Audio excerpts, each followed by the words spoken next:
My ex, a 25-year-old woman, and I, a 27-year-old man, were together for about 6 months. During that time, we had a pretty open relationship, meaning we were free to see other people. Eventually, things weren't working out between us, and we broke up. About a month after the breakup, she contacted me and said she was pregnant, claiming the baby was mine. I knew she had been seeing other guys while we were together, so I had serious doubts about whether the baby was actually mine. When I expressed my concerns and said I'd want a paternity test to confirm the baby was mine, she got upset. I made it clear that if the test showed I was the father, I would 100% step up and be involved. But she didn't want to do a paternity test until after the baby was born, and that was her choice. I wasn't going to force her to do anything, but I also wasn't going to get involved unless I knew for sure the baby was mine. I've heard of too many situations here in the U.S. where men start supporting a child financially, only to find out later they aren't the biological father. That's a risk I didn't want to take. Since then, she's now 8 months pregnant, and I've been preparing just in case the baby is mine. I've been saving money, reading up on parenting, and making lists of what I'd need to buy for the baby if the paternity test shows that I'm the father. So it's not like I'm neglecting the possibility, I'm just being cautious until I know for sure. Recently, my ex has been having a hard time financially. She only works part-time and is living paycheck to paycheck.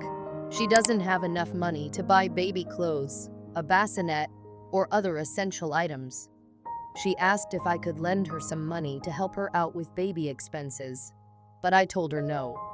I'm holding firm to my decision not to get involved until we know for certain whether or not the baby is mine. As far as I know, she doesn't have much support from family or friends, and she claims that the other guys who could also be the father aren't able to help either. One of them is apparently even more broke than she is, and she hasn't been able to contact the other. Right now, it seems like I'm the only one who has the means to offer her any financial support. Some of our mutual friends know about the situation and have been giving me a hard time. They think that, since I can afford to help and the baby could potentially be mine, I should already be providing financial assistance. They argue that I'm being cold and inconsiderate, but I don't see it that way. To me, it doesn't make sense to start financially supporting someone unless I know for sure the child is mine. If the baby turns out to be someone else's, I could end up in a situation where I'm on the hook for child support, even though I'm not the father. That's not a risk I'm willing to take. Despite their criticism, I've made it clear to my ex and our friends that I'll gladly help once the paternity test confirms I'm the father. But until that happens, I'd rather not get involved. I even suggested to my ex that she reach out to the other possible fathers to ask for help. But since one is unreachable and the other can't afford to contribute, it seems like I'm the only option left.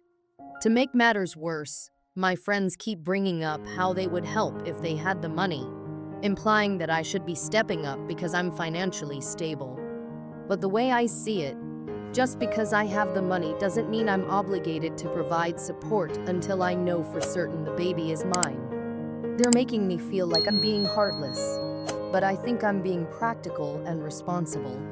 After receiving so much pressure, I started to second-guess myself.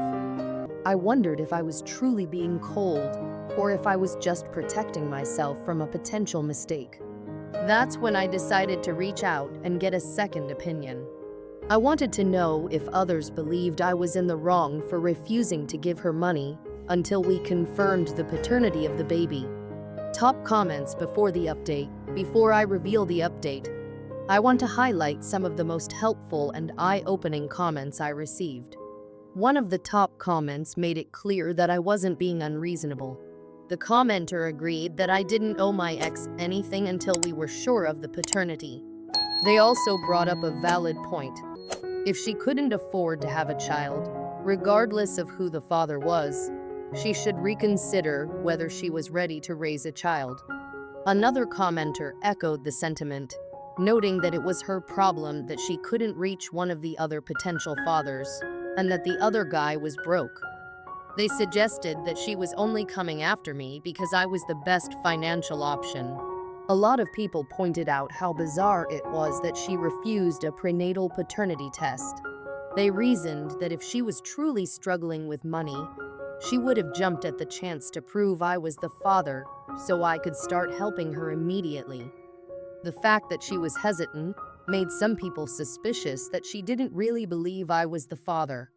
One commenter even mentioned that family court can be unpredictable, and getting involved before knowing the baby is mine could leave me in a tough spot financially if it turned out I wasn't the father. Another common theme was how strange it was for my friends to be so eager for me to provide financial help. Many commenters suggested that if my friends were so invested in helping my ex, they should offer her their own money instead of pressuring me. Update: after getting some great advice, I decided to talk to my ex again. I told her that if she really needed financial support, then we should get the prenatal paternity test done now instead of waiting until after the baby was born. I explained that if the baby was mine, I'd start helping immediately, but if she refused the test, it would only delay everything. If we waited until after the birth, I wouldn't be able to help until the test results came in, and if we ended up needing a court-ordered test, that could take even longer. In the end, she agreed to do the prenatal paternity test. Well, I got the results a couple of days ago, and guess what? The baby isn't mine. I wasn't surprised, but it still hit me a little harder than I expected. When I texted my ex the news, her only response was, "Fine, then I won't bother you anymore." I told her I was sorry and wished her luck. I even shared some advice that commenters had given me about finding free or low-cost baby items through Facebook groups and applying for assistance through programs like WIC. But she didn't respond, and I haven't heard from her since. Even though I had my doubts all along, I'm still a bit disappointed. I had mentally and emotionally started to prepare myself to become a father, just in case. I had been saving up money and reading parenting books. So finding out I wasn't going to be a dad after all left me with a strange feeling of loss. I know I did the right thing by waiting for the paternity test, but that doesn't change the fact that I had started to picture myself as a father. I appreciate all the advice and support I received during this whole situation. It was tough, but I'm glad I stood my ground and waited for the test results before getting involved financially. Now, I can move forward knowing that I made the best decision for myself. The narrator in this situation, a 27-year-old man, had been dating his 25-year-old ex-girlfriend for 6 months. During their time together, they were free to see other people, and after things stopped working out between them, they broke up. About a month later, his ex informed him she was pregnant and claimed that the baby was his. However, knowing that she had been involved with other men, the narrator doubted her claims and suspected that the baby might not be his. Understandably, this led to tension between them, as his ex was upset that he didn't immediately accept responsibility for the child. The narrator made it clear that he would be 100% involved in the child's life, but only if a paternity test proved he was the father. He didn't want to assume any responsibility without certainty, given the complications and legal risks he had heard about, particularly the possibility of being on the hook for child support if the baby turned out not to be his. His ex, however, didn't want to go through the prenatal paternity test and preferred to wait until after the baby was born to have it done.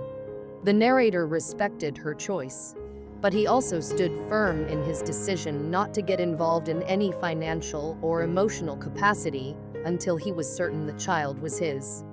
Despite his doubts, the narrator wasn't ignoring the potential of becoming a father. In fact, he was preparing for it by saving money, reading parenting books, and making lists of baby essentials, such as clothes and furniture. While waiting for the paternity test, he was quietly getting ready in case the baby was his. However, his ex's financial situation became difficult as she approached her 8th month of pregnancy. She worked only part-time and barely made enough to cover her living expenses, let alone baby supplies like bassinets and clothes. Given these challenges, she began asking him for money. The narrator, though empathetic to her situation, declined. He emphasized that he would provide financial support once it was confirmed that he was the father, and he didn't want to get involved too early for fear of being misled. He even suggested that she reach out to the other potential fathers for help.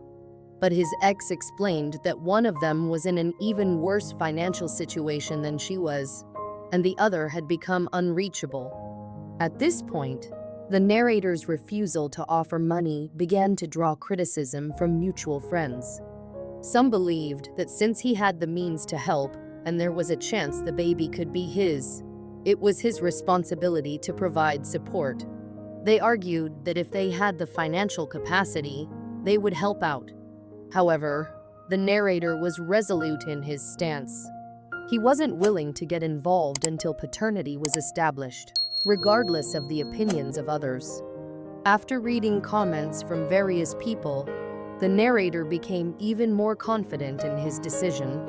Many commenters on the post agreed with him and pointed out the legal and emotional risks of getting financially involved before knowing the baby's paternity. Some noted that his ex might be attempting to secure financial support from him because he seemed to be the best option among the potential fathers. They emphasized the importance of waiting for the test results before making any commitments, highlighting the legal consequences if his name ended up on the birth certificate without confirmation that he was the father. As time went on, the situation escalated when his ex continued to pressure him for financial assistance.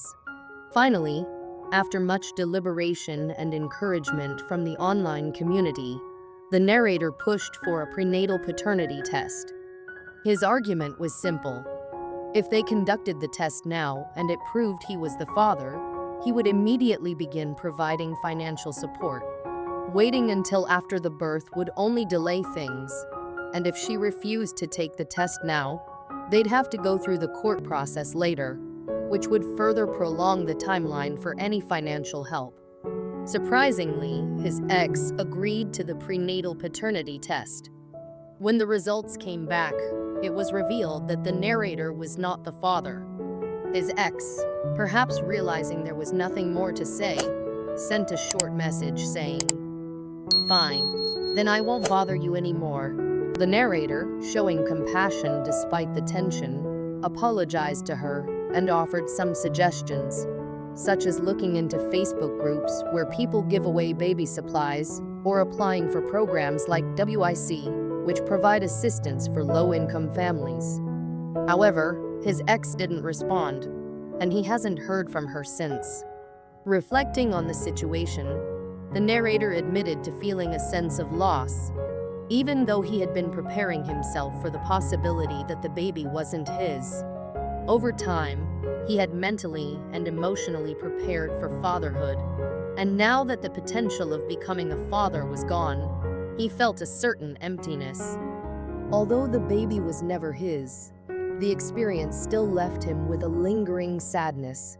Despite this, the narrator expressed relief that he had followed through on getting the paternity test before becoming financially or emotionally entangled in a situation that didn't involve him.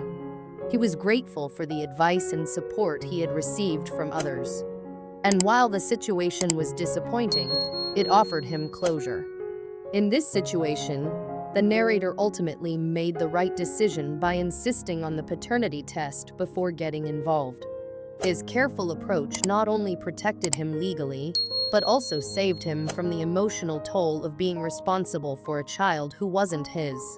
While he felt a brief sense of loss after receiving the results, he was able to walk away knowing that he had handled the situation as fairly and responsibly as possible.